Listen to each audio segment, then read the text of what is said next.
Bagong araw, bagong kwento. Hi, ako nga pala si Kimi and welcome to Kimi's Diary. And for today's video, biyahe nga San Guillermo nga tayo sa may bandang San Mariano.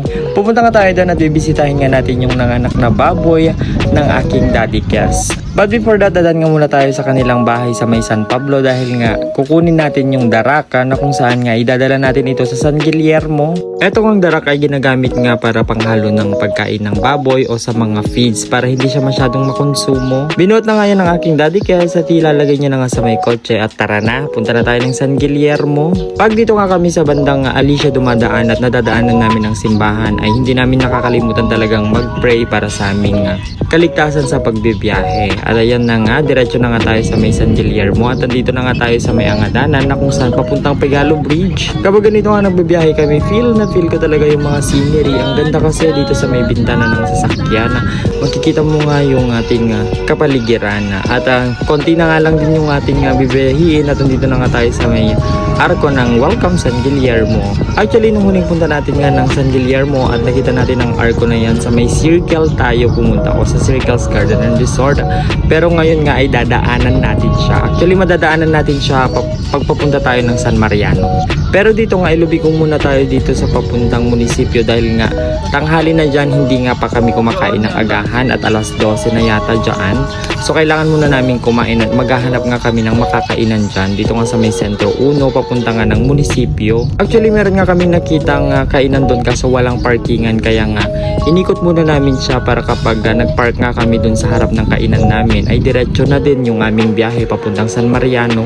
Ito ang kinainan naming karinderya dito sa may Sentro 1 ay gitna siya ng 7-Eleven at Joms Siomai. Hindi ko alam ang pangalan ng karinderya kasi wala siyang pangalan. Hindi ko alam kung may pangalan o baka hindi ko lang talaga siya nakita. Actually, mabait nga yung mga nagbibenta dito at maraming ang customer.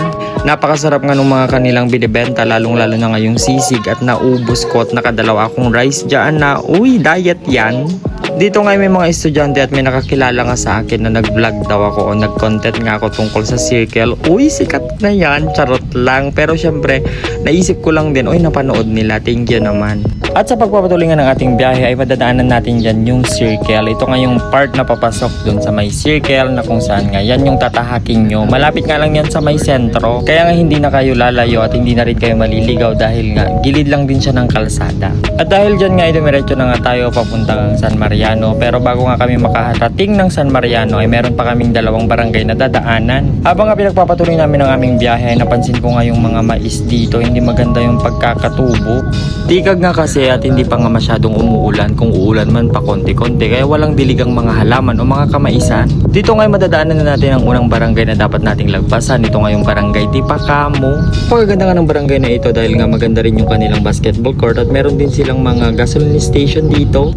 Ang susunod nga na barangay dito ay yung barangay Palawan na kung saan nga dito ay liliko tayo papuntang San Mariano at hindi na natin matutumbok yung sentro ng Palawan. Dire-diretso nga lang tayo dito, walang liko, walang lubak. Wow, bongga yun ha. Pero syempre may ahon. Kilala nga kasi ang bayan ng San Guillermo bilang isang bulubundukin na lugar. Kaya naman kailangan talaga ng ahon at pababa. Pero sobrang ganda ng mga scenery. Dito nga pag nakikita ko nga itong part ng dam nila ay alam kong malapit na. At dito na nga ay matatanaw na natin yung papuntang langit. Uy, hindi yan papuntang langit. Arko nila yan papuntang San Mariano. Napakaganda nga kasi nung scenery doon na pataas siya. Nakitang-kita mo talaga yung langit na makulay, maputi at blue. Wow, bongga. Parang dagat. Konting-konti na nga lang dyan at mararating na nga natin ang bahay ng aking daddy Kes dito sa may San Mariano. Yung tinutukoy kong ang San Mariano dito ay San Mariano Sur dahil nga meron din pala silang San Mariano Norte. Ito nga pala ay dito sa may Disulit. Pagdating nga namin dito, ang una kong napansin itong bombahan nila. Wow, Jetmatic. Nung huli ko nga kasing punta dito ay wala pa silang bombahan pero meron na itong hose na di kuryente na kapag isinaksak mo ay lalabas na talaga yung tubig at malakas siya. Nadatan nga namin dito may nagbebenta ng ice candy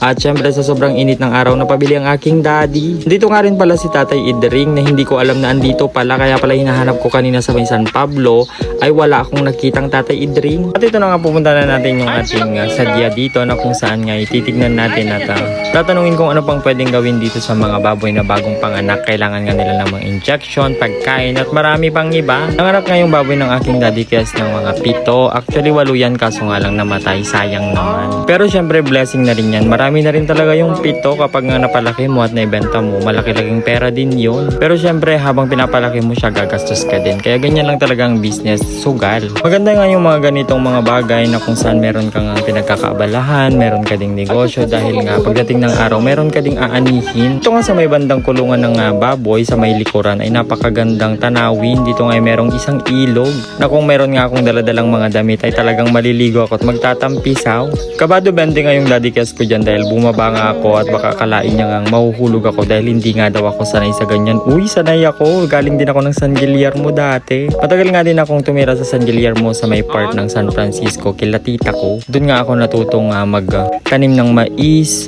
mag-harvest, mag-treasure syempre. At nung nagpaalam na nga kaming uwi na kami ay pinabaunan nga kami ng tita Cecil ng mga saging. Meron na naman tayong iba banana cue, sana all. At bago nga kami umuwi ay nagpaalam muna ako dito sa kanilang rabbit dahil nga cute na cute talaga ako. Namimiss ko tuloy yung mga rabbit namin dati. Sayang nga lang at wala siyang kasama o asawa. Lalaki nga itong kanilang rabbit kaya kung meron kayong ibibigay dyan, penge po. Babae po ha. Charot lang, humiling pa.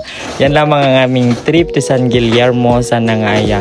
Nag-enjoy kayo at maraming salamat at patuloy niyo nga sana akong isupport at mag-follow, share sa aking videos. Maraming salamat!